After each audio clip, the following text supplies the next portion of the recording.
ഈ പകലന്തിയോളയാക്ക് എന്താ പണി നമ്മക്കറിയില്ല. ഒരു 10 മണിവരെ ഒരു മദ്രസിന് മര്യാദയ്ക്ക് ഇസ്ലാമത വിദ്യാഭ്യാസ ബോർഡിന്റെ ഒരു ബുക്ക് പഠിപ്പിക്കണ ഏർപ്പാട് ഇയാൾക്കുണ്ടോ? പോകട്ടെ, ഒരു 10 മുത്തലിമീങ്ങളെ മുമ്പിൽ വെച്ചൊരു ദർസോതി കൊടുക്കണ ഏർപ്പാടുണ്ടോ? എന്നാ പോട്ടെ, 5 വഖത്ത് നിസ്കാരത്തിന് ഒരു പള്ളിക്ക് ഇമാമത്തുന്ന പരിചയമുണ്ടോ? എന്താ ഈ പകലന്തിയോളയാക്ക് പണിയുള്ളതാ? പണിയെടുക്കുന്നുണ്ട് എന്നാ പറഞ്ഞേ.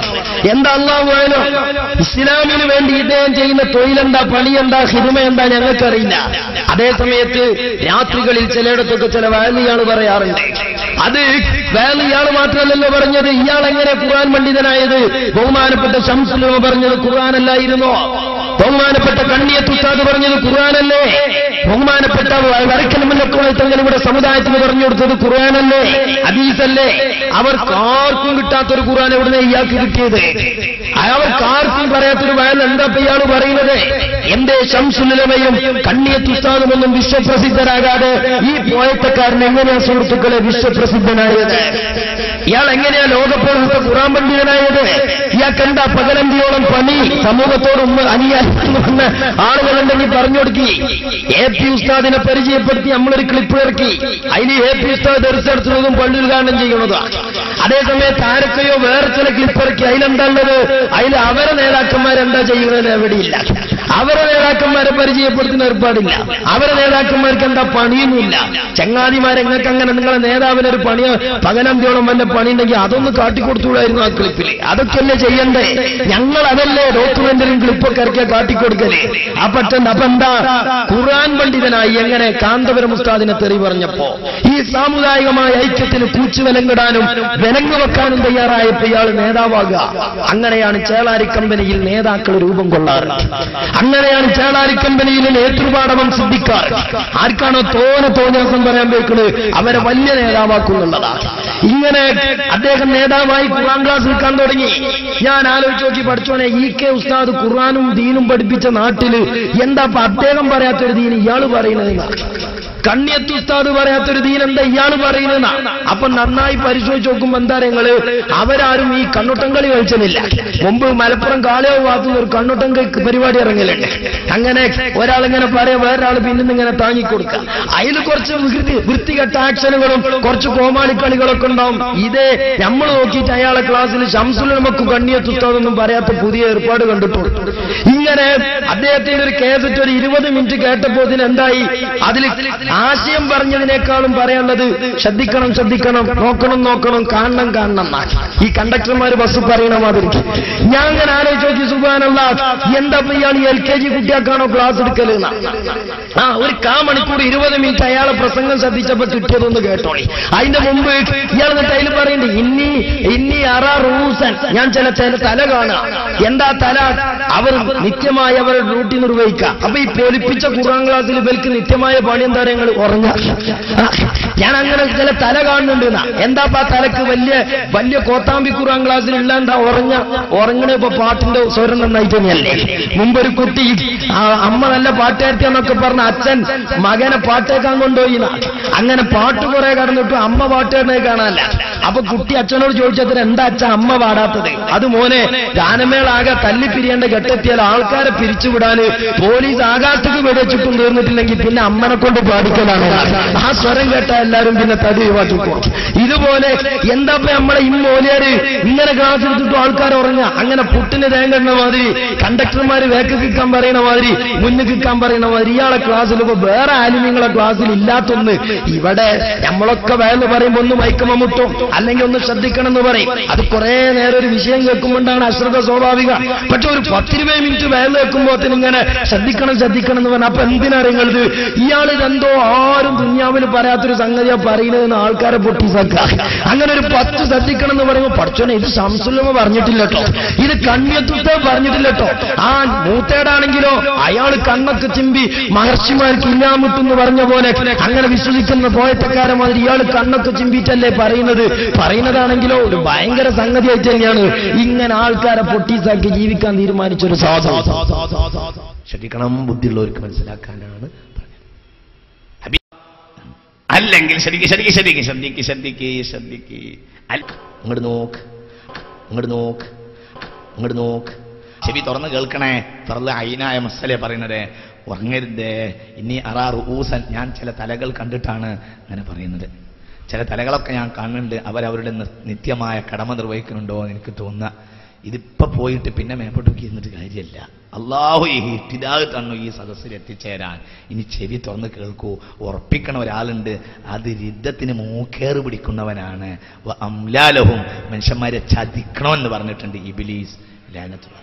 എങ്ങനെയെങ്കിലും ഈ പ്രസംഗം കേൾപ്പിക്കാതെ അവൻ ശ്രദ്ധിക്കും. എന്തുകൊണ്ട്? ആളുകളെ ദിവസം കാഫറാക്കലാണ് അവന്റെ താല്പര്യം. ഇങ്ങോട്ട് നോക്ക്, ഇങ്ങോട്ട് നോക്ക്, ശ്രദ്ധിക്കുക.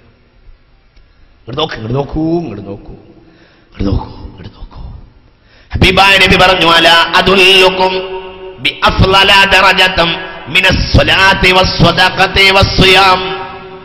സുന്നത്ത് നിസ്കാരത്തെക്കാൾ പ്രാധാന്യമുള്ള, ചെവി തുറപ്പിച്ച് കേൾക്കണേ, ചെവി തുറത്ത് കേൾക്കണേ, കേൾക്കരുതേ, കേൾക്കി ശ്രദ്ധിക്കണം. ഒന്നും കൂടെ അങ്ങ് ശ്രദ്ധിക്കണം. അഊദു ബില്ലാഹി മിനശ് ശൈത്വാനിർ റജീം. അതാണ് ഇപ്പോഴത്തെ പ്രശ്നം. അല്ലാഹു കാത്തിരക്ഷിക്കട്ടെ. ബുദ്ധിൽ മുഅ്മിനീങ്ങളെ, ഈമാൻ വേണ്ടവരെ, മുഅ്മിനീങ്ങളെ അല്ലാഹു മറക്കട്ടെ. ആമീൻ പറയാ. അപ്പൊ നോക്കിങ്ങള്, ഇതിപ്പോ ഞാനേ ഇവര് ചെയ്ത ചില കുതന്ത്രണ്ട്. കമ്പ്യൂട്ടറിന്റെ സഹായത്താൽ ഞാൻ ഒന്നുതില് കമ്പ്യൂട്ടറിന്റെ സഹായത്താൽ ഒരു വാക്ക് കൂട്ടിച്ചേർത്തിട്ടില്ല. ഒരു 20 മിനിറ്റ് ഇയാളെ കേസറ്റ് കേട്ട അതിന് കിട്ടുന്ന ആകെയുള്ള രത്ന ചുരുക്കാപ്പതക്കി. എന്നിട്ടോ ജനങ്ങളെ മുമ്പിൽ ആഭാസകരമായി നാടകം കളിക്കാം. ഇവര് ബഹുമാനപ്പെട്ട പേരോട് സ്ഥാനും താജുൽ ഉലമ തങ്ങളെയൊക്കെ വളരെ വികൃതമായി കമ്പ്യൂട്ടറിന്റെ സഹായത്തോടെ വികൃതപ്പെടുത്തുന്നുണ്ട്. ഞാൻ ആ പണി ചെയ്യൂല. കാരണം അത് നമ്മളെ നേതാക്കന്മാരുടെ ശൈലി, നമ്മുടെ സംസ്കാരമല്ല. പക്ഷെ ഇയാൾ സമൂഹത്തിൽ ചില ആക്ഷൻ കാണിക്കുന്നുണ്ട്. അള്ളാന്റെ റഹ്മത്ത് നമുക്കൊക്കെ അറിയാം. അള്ള ചെയ്യുന്ന വലിയൊരു റഹ്മത്താണ് നമുക്ക് ശ്വാസം അയക്കാൻ കഴിയാന്നുള്ളത്. അത് പറഞ്ഞാൽ തന്നെ ശ്വാസം എന്ന് പറഞ്ഞാൽ അത് തിരിയാത്ത മനുഷ്യന്മാരുണ്ടോ? ഇയാൾ എന്നിട്ട് മൂക്കിന്റെ ഉള്ളിൽ ഇങ്ങനെ കാട്ടിക്കൊടുത്തിട്ട് ശ്വാസം കാട്ടിക്കൊടുക്കുക, ഒരു ആക്ഷന്റെ പോലെ.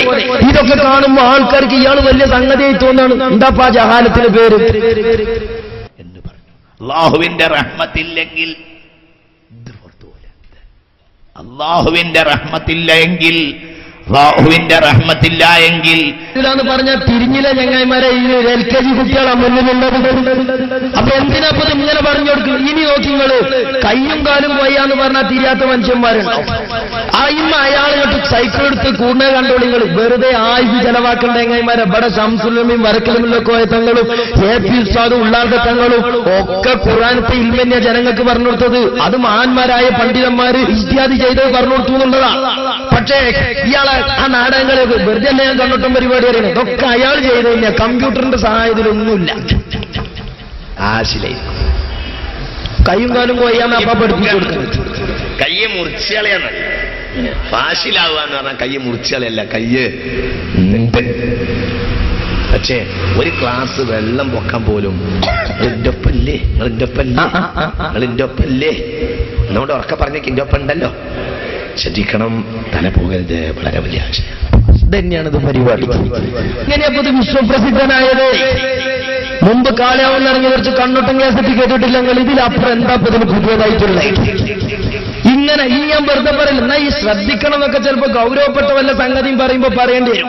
ഇയാൾ ഇങ്ങനെയൊക്കെ ഉരുട്ടിക്കൂട്ടി പറഞ്ഞു കൊടുക്കുന്ന ചില സംഗതികൾ എന്താ നിങ്ങള്, ഇയാളിപ്പോ ഇങ്ങനെയൊക്കെ പറഞ്ഞു കൊടുക്കുന്ന തീവണ്ടിന്റെ ബോഗിയാ. ഈ നാട്ടിലിപ്പോ പണ്ടൊക്കെ മുമ്പ് ബൈക്ക് ഇങ്ങനെ റോട്ടുമ്പോ കൂടെ പോയ അതാ പോണ ഒരു മനുഷ്യനെയും വലിച്ചൊരു ജന്തു പറഞ്ഞ കാലം തേടി. ഇപ്പൊ ഈ തീവണ്ടിയൊക്കെ അങ്ങനെ പറഞ്ഞു കൊടുക്കേണ്ട കാര്യമുണ്ടോ? നോക്കി സഹോദരന്മാരെ, ഇയാളിങ്ങനെ തീവണ്ടി ഒരു ബോഗി മറ്റീമ കൊളുത്തിയിട്ട് ഇങ്ങനെ പോകുന്നൊക്കെ കെട്ടിമറിഞ്ഞ് മസിലുടിച്ച് പറഞ്ഞുകൊണ്ട് ഇയാൾ പറയാ, നിങ്ങൾക്ക് മനസ്സിലാണില്ലേ, നിങ്ങൾക്ക് മനസ്സിലായിട്ടില്ല എന്ന് പറയാ കേട്ടോ. ഏത് തീവണ്ടിന്റെ ബോഗി? എക്സാമ്പിൾ, ഒരു വണ്ടിയിൽ മൂന്നാമത്തെ ഒരു ബോഗിയുണ്ട്. മൂന്നാമത്തെ ബോഗിയെ രണ്ടാമത്തെ ബോഗിയിൽ കുറച്ചതാണ്. മനസ്സിലാവുന്നുണ്ടോ? മൂന്നാമത്തെ ബോഗിക്ക് ഇങ്ങനുണ്ട് 1, 2. മൂന്നാമത്തെ ബോഗിയെ രണ്ടാമത്തെ ബോഗിയിൽ കൊളുത്തിയതാണ്. രണ്ടാമത്തെ ബോഗിയോടുള്ള ആ കൊളത്താൻ പോയാൽ പിന്നെ ഒന്നാമത്തിൽ ബാക്കിയാവുന്ന വിധി പോലും പറയില്ല. ഭയങ്കര പാക്കുണ്ടോ നിങ്ങൾക്ക്? റബ്ബേ, എന്താ നിങ്ങൾ മനുഷ്യന്മാരെ കാര്യം പറഞ്ഞിട്ട് മനസ്സിലാക്കാത്തത്? മനസ്സിലായില്ലേ? ഇല്ലെങ്കിൽ ഒന്നുകൂടി പറയാം, മനസ്സിലാക്കിയിട്ട് പോയാൽ മതി. പിന്നെ മനസ്സിലായിട്ടില്ല എന്ന് പറയരുത്. ഇത് ഗൗരവമുള്ള വിഷയമാണ് ഈ പറയുന്നത്. മനസ്സിലായില്ലേ? ഇതാണ് സഹോദരന്മാരെ വിഷയം. നിങ്ങൾ നോക്ക്, ഇങ്ങനൊരു സാധുവിനെ താങ്ങി നടക്കാൻ മൂക്കില്ലാതെ ആയപ്പോ പിന്നെ കിട്ടിയ മുറിമൂക്കനെ കൊണ്ടുവരുന്നതല്ലേ. അതിലപ്പുറം ഇയാൾ എങ്ങനെ വിശ്വപ്രസിദ്ധനായി? ഇയാൾ എന്താ സമുദായത്തിൽ ചെയ്യുന്ന റോള്? പിന്നെന്താണ്? പറഞ്ഞു വലുതാക്കുക. ഇങ്ങനെ എന്തോ പറഞ്ഞു വലുതാക്കാൻ കാരണം ഇയാൾ കാന്തപുരസ്ഥാനെ കുറെ തെറി വരാൻ തീരുമാനിച്ചിട്ടുണ്ട്. ഇയാൾ ഈ സമുദായത്തിലുണ്ടാണ് ഐക്യത്തിന് പാര വെക്കാൻ തീരുമാനിച്ചിട്ടുണ്ട്. അപ്പൊ അതിന് അയാളെ കിട്ടും പറ്റും എന്ന് തോന്നിയപ്പോ ഇയാളെ നേതാവാക്കിയതാ, വാളെടുത്തോലൊക്കെ വിളിച്ചപ്പാട്. ഈ ഒരു സാഹചര്യം ഇങ്ങനെ ഈ ഒരു കണ്ണൊട്ടം പരിപാടിയെ സംബന്ധിച്ച് ഇവിടുത്തെ ചില പോയത്തക്കാരെ ഇവിടെ കണ്ടെന്ന്, അങ്ങനെ ഇവിടെയൊക്കെ പള്ളികളും മദ്രസകളൊക്കെ ഇങ്ങനെ ഉലകം ചുറ്റുന്ന ചില സാധുക്കളുണ്ട് എന്നാ പറയുന്നത്. അവരൊക്കെ അത് പരിചയപ്പെടുത്തുന്നതിനാ കേൾക്കണേ അള്ളാഹു. ഏതായാലും കരുവമ്പേൽക്കാരനായ ഒരു വഹാബി മൗലവിന്റെ കയ്യിൽ ക്ലിപ്പുള്ളതുകൊണ്ട് സാധു അനക്കൊക്കെ ഇത് ഇറക്കാൻ കഴിഞ്ഞു. അല്ലാതെ എങ്ങനെയാ നിങ്ങളിതൊക്കെ ഇറക്കുക? അല്ലേ? ഞങ്ങളിതൊക്കെ പറയിപ്പിക്കണോ? ഈ ക്ലിപ്പുകളെ കാന്തപുരം ഉസ്താദിനെതിരെ നിങ്ങൾ ക്ലിപ്പിറക്കിയിട്ടുണ്ടെങ്കിൽ ആ ക്ലിപ്പ് നിങ്ങൾ ഏത് കറുത്ത കരങ്ങളിൽ നിന്നാണ് നിങ്ങൾക്ക് കിട്ടിയതെന്ന്, ആരാണ് നിങ്ങളെ ഇതിനിറക്കി വിട്ടതെന്ന് ഞങ്ങൾ പറയേണ്ടി വന്നാൽ പറഞ്ഞോളാം. എങ്ങനെ? അതിനുള്ള എല്ലാ ക്ലിപ്പും ഇങ്ങോട്ട് വരും. തന്ന ആള് വരെ പറയും അത് ഞാൻ കൊടുത്തു തന്നെയാണ്. ഇതൊക്കെ വെറുതെ പറയിപ്പിക്കരുത്. നിങ്ങൾ നോക്കണം സഹോദരന്മാരെ, ഈ കണ്ണൊട്ടം കളിയെ സംബന്ധിച്ച് ഇവർ പരിചയപ്പെടുത്തുന്ന എന്താ നിങ്ങള്? വാദപ്രതിവാദത്തിനേക്കാളും ഖണ്ഡന മണ്ഡനത്തിനേക്കാളൊക്കെ സുന്നത്തിയമായിട്ട് പ്രചരിപ്പിക്കാൻ നല്ലത് ഈ ഖുർആൻ ക്ലാസ് ജനകീയാക്കാൻ. ഏത് ഖുർആൻ ക്ലാസ്? ഈ ഖുർആൻ ക്ലാസ്. എന്നാ എന്താ ഈ ഖണ്ഡന മണ്ഡനത്തിനേക്കാളും വാദപ്രതിവാദത്തിനേക്കാളൊക്കെ അത് ഫലം ചെയ്യുന്നതാണ് ഇവരെ കണ്ടുപിടുത്തം. സംഗതി എന്താ നിങ്ങള്? ഇവര് ചിലയിടത്തൊക്കെ ആ പണി എടുത്തു നോക്കി. ഒരു ഖണ്ഡനൊക്കെ കഴിഞ്ഞിട്ട് രണ്ടാം ഖണ്ഡനത്തിന് പറയും അതിന് നമ്മൾ ഏതെങ്കിലും സക്കാബിനെ വിളിക്കാണ്. മുമ്പ് നമ്മളെ നാട്ടിലൊരു തൊഴിൽ അബ്ദുസലാം മൗലവി വേല പറയാൻ വന്നു. അയാള് വേല പറയാൻ വന്നപ്പോ അതിനൊരു അമ്പലക്കടവുള്ള മൗലിയാർ മറുപടി പറയാൻ വന്ന് ഇയാൾ ഭയങ്കര വെല്ലുവിളി. രണ്ടാം ഘട്ടത്തിൽ സുല്ലമി വന്നപ്പോ പറഞ്ഞു ആരാപ്പി വെല്ലുവിളിച്ചത്? അത് കാന്തപുരത്തിന്റെ ആൾക്കാരാണെങ്കിൽ തിരക്കില്ല, കാരണം മൂപ്പർക്ക് വേറെ പണിയില്ല, ഇത് പഠിപ്പിക്കണ പണി തന്നെയാണ്, ആയിക്കോട്ടെ. എന്നാ പിന്നെ ഈ പൈസയാണ് എന്തെന്നിട്ടാ വെല്ലുവിളിച്ചത്? അങ്ങനെ മൂന്നാം ഖണ്ഡനായപ്പോ കൊണ്ടുപോയ ചേളാരിക്കാർക്ക് തന്നെ തോന്നി ഇന്നാ 10 പിരിയത്തിനെ വിളിച്ചാലോ. അങ്ങനെ പിന്നെ അതാണ് നടന്നത്. എത്ര സ്ഥലം സഹോദരന്മാരെ, സുന്നത്തിയമാറ്റിന് സ്നേഹമുള്ള കാരണന്മാര്, അതിൽ ലീഗ് രാഷ്ട്രീയ വ്യത്യാസമൊന്നുമില്ല. സാധുക്കളായി ഞങ്ങളൊക്കെ LCDയും സഹിതം എത്രോടത്ത് വഹാബിസത്തെ വിശദീകരിച്ചു കൊടുക്കാൻ പോകുന്നു. കാരണം എത്ര LCD പ്രയോഗിച്ച് വഹാബികൾ സുന്നത്തിയമായിട്ട് തകർക്കാൻ വരാം. നിങ്ങളെ കൂട്ടത്തിൽ നിന്ന് ഒരു LCD മര്യാദക്കിട്ട് ഒരു 4 മണിക്കൂർ മട്ടം പോലെ വേറെ അറിഞ്ഞ ആരെങ്കിലും ഉണ്ടോ? അപ്പൊ ഖുർആൻ ക്ലാസ് എടുത്താന്ന് പറഞ്ഞാൽ ഈ ജാതി വല്ല പണി ശാസ്ത്രീയമായി സുന്നത്തിയമായിട്ട് പഠിപ്പിക്കാൻ പറ്റുമല്ലോ. പേരോടുസ്താദിനെ കുതിരയാക്കാനൊക്കെ പറ്റും. പക്ഷെ പേരോടുസ്താദിന്റെ അങ്ങാടിയിൽ നിന്ന് പേരോടുസ്താദിന്റെ എത്ര സുന്നത്തിയമായിട്ട് പഠിപ്പിക്കണ കേസറ്റ് കിട്ടും. ഈ പറയുന്ന ആൾക്കാർക്ക് സുന്നി ഇന്നാന്നുള്ളത് ഒരു സമൂഹത്തിന് കേൾക്കാനും മനസ്സിലാക്കാനും പറ്റി അര കേസറ്റ് കിട്ടും. അപ്പൊ എന്താ ഇത് നടക്കൂല. അങ്ങനെ കൊണ്ടോട്ടി നമ്മൾ അമ്പലക്കടവാരം മുമ്പ് ഒരു മുഖാമുഖം നടത്തി. കുട്ടികൾ ചോദ്യം ചോദിച്ചാൽ തുടങ്ങി. അപ്പൊ പറഞ്ഞ കിതാബ് പള്ളിക്കല ഞാൻ കൊണ്ടുവന്നിട്ടില്ല. ഇങ്ങനെയൊക്കെയാണ്. അപ്പൊ എന്താ ഈ ഏർപ്പാട് ഞമ്മക്കൊക്കൂലാന്ന് തിരിഞ്ഞതാ. അതിനെന്ത് വേണം? 10 മുത്തല്ലിങ്ങളെ കിട്ടിയ ഇത് പഠിപ്പിച്ചു കൊടുക്കണ്ടേ? ബഹുമാനപ്പെട്ട കാന്തപുരം ഉസ്താദിന്റെ ബുഖാരിയുടെ സെവിക്കൽ ഇരിക്കാൻ പഠിക്കാനും ഭാഗ്യം ലഭിച്ച സാധുക്കളാണ് ഞങ്ങളൊക്കെ. പലപ്പോഴും അദ്ദേഹത്തിന്റെ മുമ്പിൽ മല പോലെ ആരോപണങ്ങൾ വരുമ്പോ സങ്കടത്തോടെ അവിടുത്തെ ശിഷ്യഗണങ്ങളെ മുമ്പിൽ നിന്ന് സങ്കടം പറയുമ്പോൾ പോലും അപ്പുറത്തൊരാളെ പറ്റിയൊരു വാക്ക് ആ സെവിക്കൽ ഞങ്ങളെ കേൾപ്പിച്ചിട്ടില്ല. ഇത് അവരവരുടെ സ്ഥാപനങ്ങളിൽ ഉസ്താദുമാരെ കുറിച്ച് ഇങ്ങനെ പറയാൻ കഴിയോ? AP ഉസ്താദ് സുന്നി പഠിപ്പിച്ചു കൊടുക്കും, AP ഉസ്താദ് ദീൻ പഠിപ്പിച്ചു കൊടുക്കും. നിങ്ങൾ AP ഉസ്താദ് ആരാന്നും പഠിപ്പിച്ചു കൊടുക്കും. അതാണ് വ്യത്യാസം. അപ്പൊ നിങ്ങൾക്ക് മനസ്സിലായി. പണ്ട് കുറുക്കം പറഞ്ഞില്ലേ, എത്ര ചാടിയിട്ടും മുന്തിരി കിട്ടൂലാന്ന് പറഞ്ഞപ്പോ എന്നാ പിന്നെ അത് പുളിയാന്ന് തീരുമാനിച്ച. അങ്ങനെ തീരുമാനിച്ച ഞങ്ങൾ ഖുർആൻ ക്ലാസ് കിട്ടേ, അങ്ങനെ ജനകീയാക്കിയ. ഇത് ഉസ്താദ് റഹ്മത്തുള്ളാഹി ഖാസിമി മൂത്തേടം. സംവാദ ഖണ്ഡന സ്റ്റേജുകളേക്കാൾ അഹ്ലുസുന്നയുടെ പ്രചാരണ പ്രവർത്തനത്തിന് അനുയോജ്യമായ മാർഗം ഖുർആൻ പഠനം ജനകീയമാക്കലാണെന്ന തിരിച്ചറിവിലൂടെ ഖുർആൻ പഠന ക്ലാസുകൾക്ക് നേതൃത്വം നൽകുന്ന അനുഗ്രഹീത പണ്ഡിതൻ. എന്താ അയാളെ പണി? സുന്നത്തിയമായിട്ട് പ്രബോധനം ചെയ്യാൻ ഖുർആൻ ക്ലാസ് ജനകീയാക്കുക എന്നുള്ളതാണ്. അങ്ങനെ ഇയാൾ പലയിടത്തും ഇതാണ് ജനകീയാക്കിയോടത്ത് പിന്നെന്തായി? ചേളാരി മൂല്യന്മാർക്ക് തന്നെ ഖണ്ഡനം നടത്തേണ്ടി വന്നു. ഇല്ലേ? മൂത്തേടത്തിന്റെ ഖുർആൻ ക്ലാസ് കൊണ്ട് തന്നെ കാവനൂരിൽ കോട്ടുമല വാപ്പുലേക്ക് തബ്ലീഗിനെ ഗണ്ണിക്കാൻ വേണ്ടി വന്നു. അങ്ങനെ വന്നു. അങ്ങനെ തബ്ലീഗിനെ ഗണ്ണിക്കാൻ കാവനൂരിലെത്തി. എത്തിയിട്ട് നമ്മളെ കോട്ടുമല ബാപ്പുലേര് പറയാ, സമസ്തന്റെ ലക്ഷ്യം താരങ്ങള്, സമസ്തയുടെ പഴയകാല നേതാക്കന്മാരെ അവസ്ഥ താരങ്ങള്, ബഹുമാനപ്പെട്ട ശംസുൽ ഉലമ ഇ.കെ. ഉസ്താദിന്റെ അനിയൻ ഇ.കെ. അസംസ്ലിയ, അള്ളാഹു അവരുടെയൊക്കെ ദർജ ഉയർത്തുമാറാവട്ടെ. കോട്ടുമല ബാപ്പുലേര് കാവനൂരിൽ തബ്ലീഗിനെ ഗണ്ണിക്കാൻ വന്നിക്ക. എന്തേ ഗണ്ണിക്കാൻ കാരണം? നിഷേധിക്കാൻ കഴിയോ ചങ്ങായിമാരെ ഇതൊക്കെ? എന്തേ ഗണ്ണിക്കാൻ വേണ്ടി വന്ന കാരണം? ഖുർആൻ ക്ലാസ്സിന് ജനകീയായപ്പോ കാസിമിക്ക് ചോറുണ്ടെങ്കിൽ കൊടുത്ത ആചാര്യ വരെ ചേളാരിയോട് സലാം പറഞ്ഞു തബ്ലീഗായി അല്ലേ? അങ്ങനെ കോട്ടുമല ബാപ്പുലേര് വന്നിട്ട് ഇ.കെ. അസംസ്ലിയുടെ ഡ്യൂട്ടി എന്താ? ഇ.കെ. അസംസ്ലിയുടെ ഖുർആനിനെ പഠിപ്പിച്ചത് അതെങ്ങനെയാ? ഗണ്ണന മണ്ണനം നടത്തേണ്ടത് നടത്തി പഠിപ്പിച്ചു. അത് ബാപ്പുലേര് പറയാ, മറ്റേയാൾക്ക് തട്ട. ഇവിടെ യഥാർത്ഥത്തിൽ മഹാനായ മർഹൂം ഇ.കെ. ഹസൻ മുസ്ലിയാർ നഗറാണ്. ഈ നഗർ മഹാനവറുകളുടെ നാമധേയത്തിലാണ് ഈ നഗരി ഒരുങ്ങിയിരിക്കുന്നത്. ആരായിരുന്നു മഹാനവറുകൾ? പരിശുദ്ധ ദീനിന്റെ, പരിശുദ്ധ സുന്നത്ത് ജമാഅത്തിന്റെ പടവാളായിരുന്നു. അദ്ദേഹത്തിന്റെ ജീവിതകാലം ഈ സമുദായത്തിന് വേണ്ടി, ദീനിന്റെ സംരക്ഷണത്തിന് വേണ്ടി, അഹ്ലുസുന്നത്ത് വൽ ജമാഅത്തിന്റെ ആശയാദർശങ്ങളെ സംരക്ഷിക്കാൻ വേണ്ടി അദ്ദേഹം അങ്ങനെ തന്നെ ഒഴിഞ്ഞുവെച്ചതായിരുന്നു. ആ മഹാനവറുകള് പരിശുദ്ധമായ ഈ ദീനിന്റെ പ്രവർത്തനങ്ങൾ ഇവിടെ നടത്തി അതിനെതിരെയുള്ള എല്ലാ വിഭാഗക്കാരെയും അടിച്ചൊതുക്കി അവരെ മുഴുവനും ഉദ്ദേശങ്ങളും അവരുടെയൊക്കെ ആവശ്യങ്ങളും ഒരു നിലക്കും ഇവിടെ നടത്താൻ സാധ്യമാകാത്ത വിധത്തിൽ ബഹുമാനപ്പെട്ട മുസ്ലിം സമുദായത്തിൽ പരിശുദ്ധമായ അഹ്ലുസുന്നത്ത് വൽ ജമാഅത്തിനെ വ്യക്തമായി പഠിപ്പിച്ചു കൊടുത്ത മഹാനാണ്. എങ്കിൽ ഇങ്ങനെ ഒരു മധുഹങ്ങളെ കൂട്ടത്തിൽ ഒരു മുമ്പിൽ വെച്ച് പറയാങ്ങളെ കൊണ്ട് കഴിയോ? ഞങ്ങൾ 100 എണ്ണം പറഞ്ഞുതരാ, 100 എണ്ണം പറഞ്ഞുതരാ. നിങ്ങൾ പറയാൻ കഴിയോ? ആ ഉണ്ടല്ലോ, ആര്? വിശ്വപ്രസിദ്ധ ഖുർആൻ പണ്ഡിതൻ. എങ്ങനെ? അയാൾ ഖുർആൻ ക്ലാസ് എടുക്കണ്ടല്ലോ, അതിന്റെ കോല കാവനോട് കണ്ടേ. എന്റെ ഉപര സുന്നത്തമാറ്റാണ് വളമ്പിയപ്പോ ആൾക്കാരൊക്കെ തബ്ലീഗമായിട്ടായി. മനസ്സിലായോ? ഇതാണ് സംഭവിച്ചത്. ഈ നിലക്ക് വന്നപ്പോഴാണ് കോട്ടുമല ബാപ്പുലേക്ക് കാവനൂരിൽ ഇത് പറയേണ്ടി വന്നത്. എന്നിട്ട് മൂപ്പര് പറഞ്ഞു, സമസ്തയുടെ ലക്ഷ്യം എന്താ? സമസ്തയുടെ ലക്ഷ്യം സുഖിപ്പിക്കലല്ല. നമ്മളെ മൂത്തേടം മൗലവിന്റെ പരിപാടി എന്താ? സുഖിപ്പിക്കുക. മുന്നിൽ വന്ന് എല്ലാവർക്കും പറ്റിയ എവിടെയും തട്ടാതെ എല്ലാരും സുഖിപ്പിച്ച വേദന അറിയാം. അതിനാണ് ഇയാളെ ഖുർആൻ ക്ലാസ് എന്ന് പറയാം. വഹാബിയത്തിന്റെ വികൃത മുഖം പറഞ്ഞു കൊടുത്താൽ, മൗദൂദിയത്ത് പറഞ്ഞു കൊടുത്താൽ ആൾക്കാർ പിന്നെ കൈയടിക്കാണ്ടാവോ? താങ്ങണോലെ താങ്ങാൻ കിട്ടുമോ? അപ്പൊ സുഖിയൻ പരിപാടികൾ. എന്നാൽ സമസ്തയുടെ ലക്ഷ്യം ഇങ്ങനെ എല്ലാരെയും സുഖിപ്പിക്കലല്ല, പിന്നെ സുന്നത്യമായത്തിന്റെ പാരമ്പര്യം വെട്ടിത്തുറന്ന് പറയലും അത് പ്രചരിപ്പിക്കലുമാണ്. അപ്പൊ ഈ ഒരു പാരമ്പര്യം മുസ്ലിം സമുദായത്തിൽ നിലനിർത്തിപ്പോന്ന 1300 വർഷക്കാലം കേരളത്തിലെ മുസ്ലിങ്ങൾ ഒരഭിപ്രായ വ്യത്യാസം ഇവിടെ ഇല്ല, ഒരു തർക്കവുമില്ല.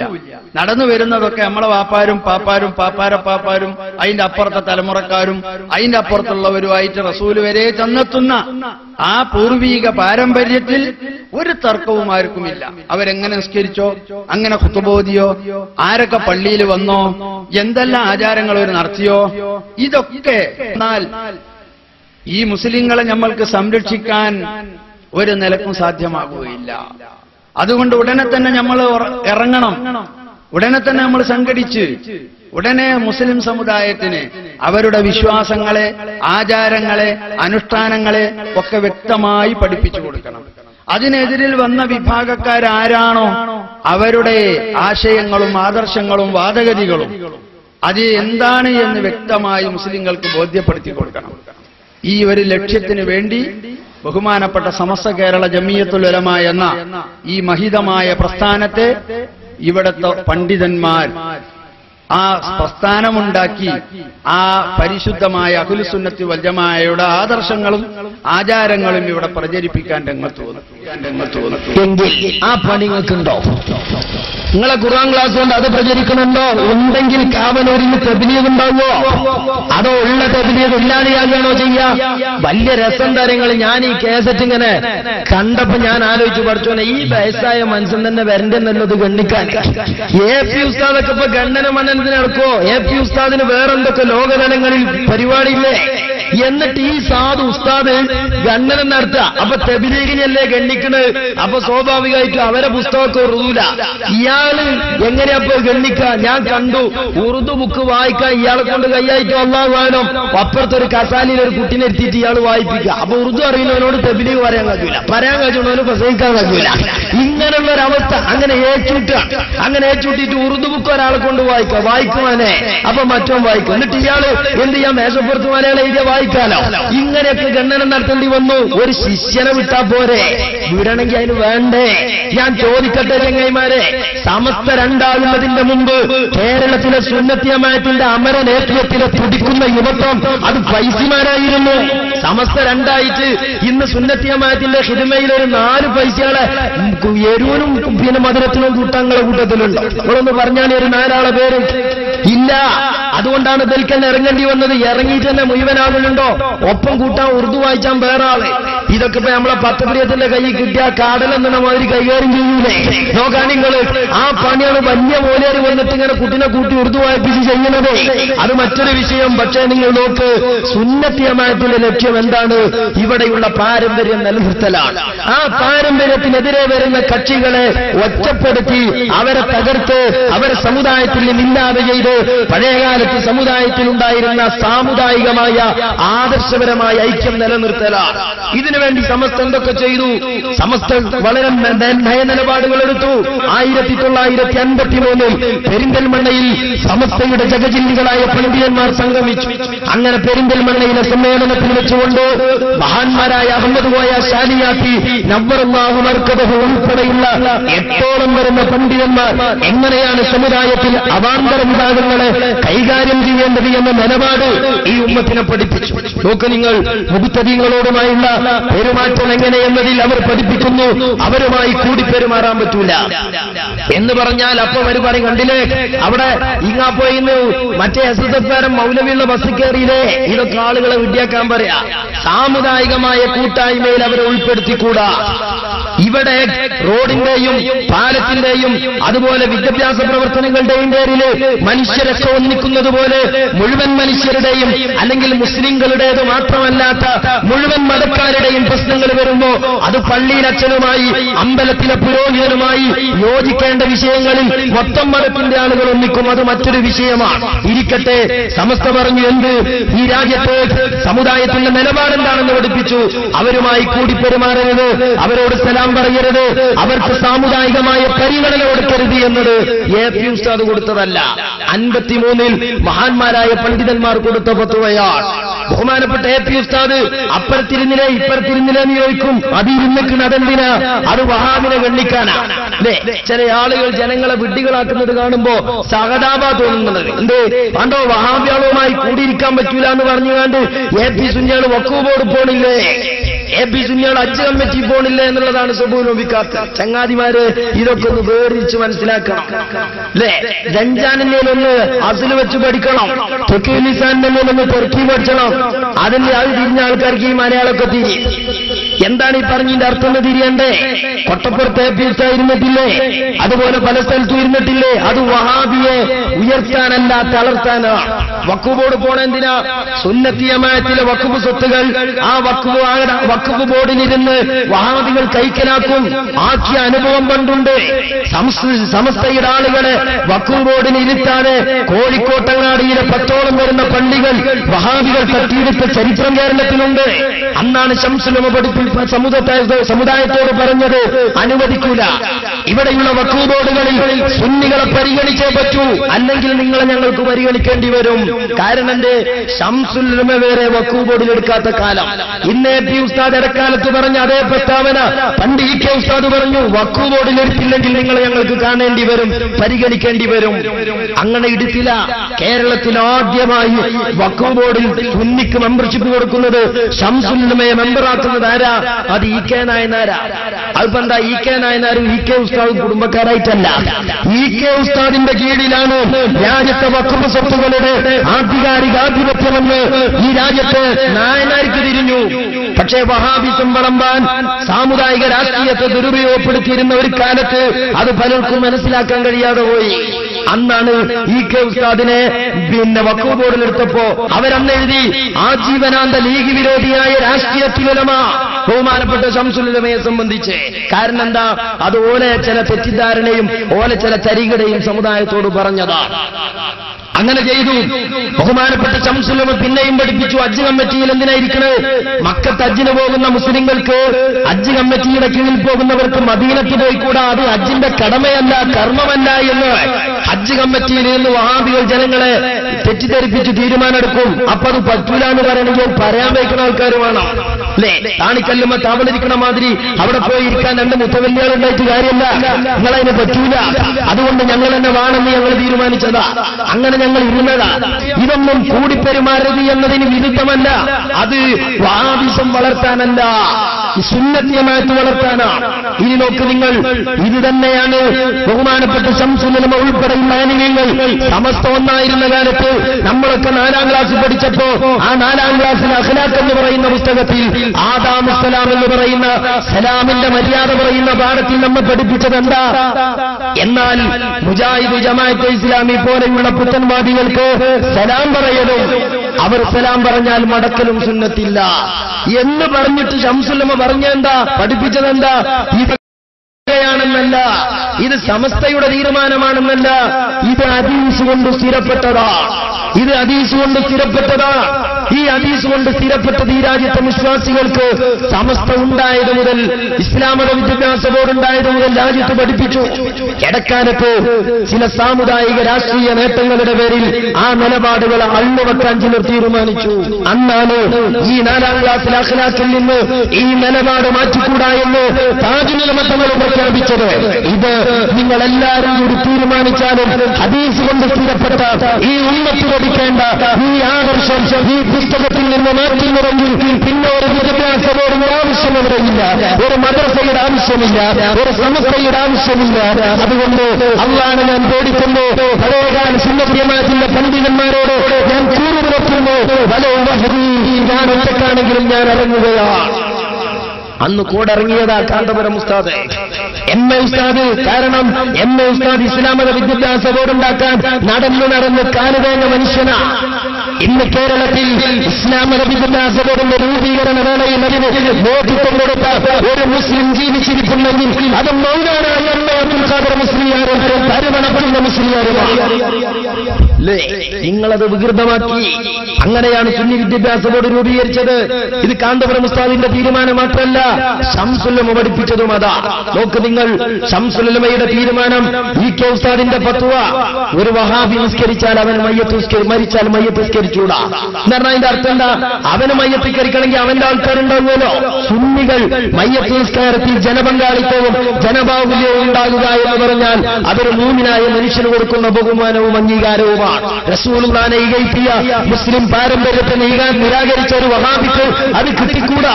അതുകൊണ്ട് ഈ കകോത്തെ ഫത്വയാണ് നിങ്ങൾ കാണുന്നത്. ഈ ഫത്വകൾ, ഈ ആദർശങ്ങൾ സമസ്ത പഠിപ്പിച്ചു. അത് പഠിപ്പിക്കാൻ വേണ്ടി സമസ്ത ഉണ്ടാക്കി. ഇനി നിങ്ങൾ ആലോചിക്കുന്ന സഹോദരന്മാര്, എന്തുകൊണ്ടാണ് ചില നിഷ്പക്ഷമതികൾ ഇത് കേൾക്കുമ്പോൾ ചിന്തിക്കൂ, എന്താ ഇപ്പൊ ഇങ്ങനെയൊക്കെ, ഇതൊക്കെ ഇപ്പോഴത്തെ കാലത്ത് കുറച്ച് മോശമല്ലേ? ചിലരങ്ങനെ പറയും, എ.പി. ഉസ്താദ് ഒരുപാട് നല്ല കാര്യം ചെയ്യുന്നുണ്ട്, എന്നാലും ആ വഹാബിനേറ്റ്, ആ ജമാഅത്ത് ഇസ്ലാമിനേറ്റ് അത് കുറച്ച് വിഷമാ. പക്ഷേ അത് കാന്തപുരം ഉസ്താദിന്റെ സ്വാർത്ഥതയല്ല, കാന്തപുരം ഉസ്താദ് പറഞ്ഞതല്ല, അത് സുന്നത്തി ജമാഅത്തിന്റെയും ഇസ്ലാമിന്റെയും ഹദീസിന്റെയും നിലപാടാണ്. ആ നിലപാട് എ.പി. ഉസ്താദ് എടുത്തു. കാരണം എന്തുകൊണ്ട്? ഇവിടെ വഹാബികൾ സുന്നികളെ സംബന്ധിച്ച് പറയുന്നത് അവർ കാഫിറും മുശ്രിക്കുമാണെന്നാണ്. അവർ കാഫിറും മുശ്രിക്കുമാണെന്ന ബഹുമാനപ്പെട്ട സുന്നത്തി ജമാഅത്തിലെ വിവിധങ്ങളായ സമസ്തകൾ, ആ സമസ്തകളെ സംബന്ധിച്ചൊരു വഹാബി മൗലവി പറയുന്നത്, ഈ രാജ്യത്തെ എല്ലാ സമസ്തകളും ഇവിടെ ശിർക്കിലേക്ക് ജനങ്ങളെ കൂട്ടിക്കൊണ്ടുപോകുകയാണ്. ഈ രാജ്യത്തെ എല്ലാ സമസ്തയും ഈ രാജ്യത്തെ ശിർക്കിലേക്ക് ജനങ്ങളെ കൂട്ടിക്കൊണ്ടുപോവുകയാണ് എന്നൊരു വഹാബി മൗലവി പറയുമ്പോൾ, അതുപോലെ പ്രിയപ്പെട്ട സഹോദരന്മാരെ, മുശ്രിക്കുകളാകുന്ന സുന്നികളോടാണ് വഹാബികൾ ദഅവത്ത് നടത്തുന്നത് എന്നവർ പറയുമ്പോൾ ഈ നിലപാട് മുൻപേ വഹാബികൾ പ്രഖ്യാപിച്ചതാണ്. മാലിക് ദീനാർ മുതൽ അമ്പുറം തങ്ങൾ വരെയുള്ള നീണ്ട ഇസ്ലാമിക പാരമ്പര്യത്തെ കുഫ്ർ ആരോപിച്ചുകൊണ്ടാണ് വഹാബികൾ രംഗത്ത് വന്നത്. അതുകൊണ്ടാണ് വിവിധങ്ങളായ സന്ദർഭങ്ങളിൽ ഇങ്ങനെയുള്ള അവിഹിതമായ ഐക്യങ്ങൾ വന്നപ്പോ സമസ്ത ഉചിതമായ മറുപടി നൽകി. ഒരു കാലത്ത് വഹാബികൾ സമസ്തയിലേക്ക് കത്തയച്ചു. എന്താണ് കത്ത്? നമുക്ക് സാമുദായികമായി ഐക്യപ്പെടണമെന്നാണ്.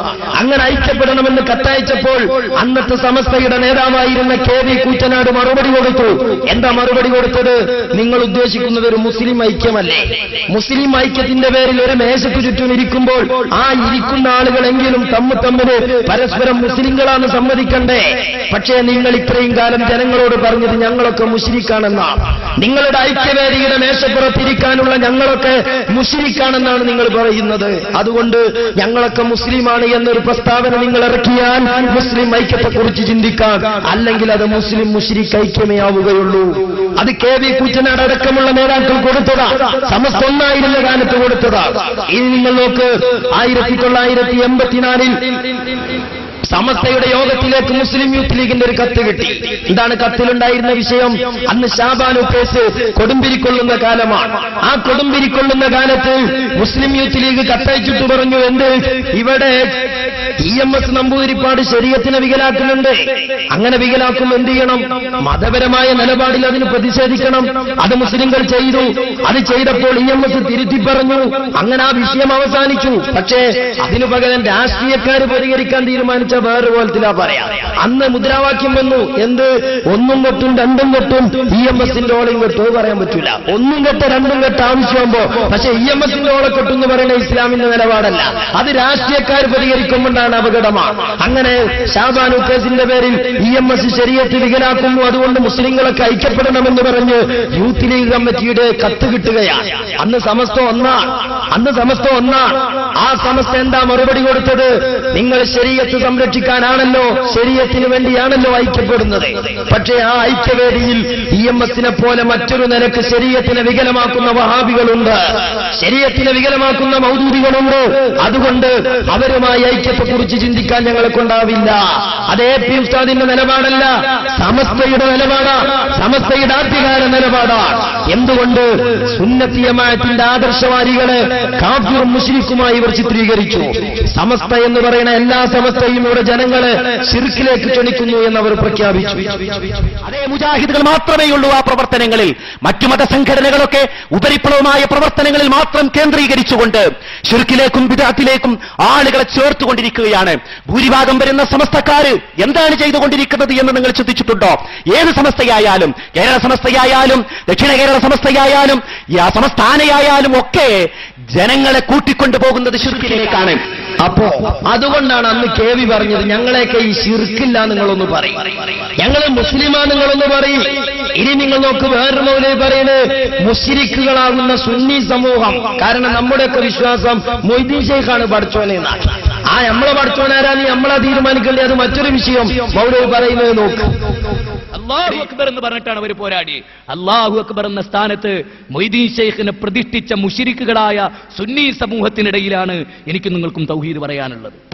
ഇവിടെ സമസ്ത ഈ നിലപാടെടുക്കേണ്ടതല്ലേ? സമസ്ത ഈ നിലപാടല്ലേ? സമുദായം ഐക്യം ക്രിയാത്മകമാണെങ്കിൽ ഇതല്ലേ ചെയ്യേണ്ടത്? അതേ സമസ്ത ചെയ്തിട്ടുള്ളൂ. അതിന്നല്ല സമസ്ത രൂപീകരിച്ചെന്ന് മുതൽ എടുത്ത നിലപാടാണ്. എന്നാൽ പ്രിയപ്പെട്ട മുഹമ്മദീങ്ങളെ, അപകടം അവിടുന്ന് അതിരുകടന്നു. മഹാനായ ശംസുലമയുടെ അസ്സംസ്ലിയാരെ വഫാത്താകാൻ കിടക്കുമ്പോ അസ്സംസ്ലിയാരുടെ മുമ്പിലേക്ക് ഒരു വഹാബിലോട് കത്തയച്ചു. എന്താ കത്തിലുള്ളത്? ഓ അസ്സംസ്ലിയാരെ, നിങ്ങൾ മന്ദിരത്ത് പോകുന്നുണ്ട്, മക്കാമ് പോകുന്നുണ്ട്, ബുർദ ചെല്ലുന്നുണ്ട്, മൗലിദ് പോകുന്നുണ്ട്. അതുകൊണ്ട് നിങ്ങൾ എന്ത് ചെയ്യണം? നിങ്ങൾ മുജാഹിദാകണം. ഇത്തരം കർമ്മങ്ങളെ മുഴുവനും നിരാകരിക്കണം. എന്നാൽ നിങ്ങൾക്ക് മുസ്ലിമായി മരിക്കാം.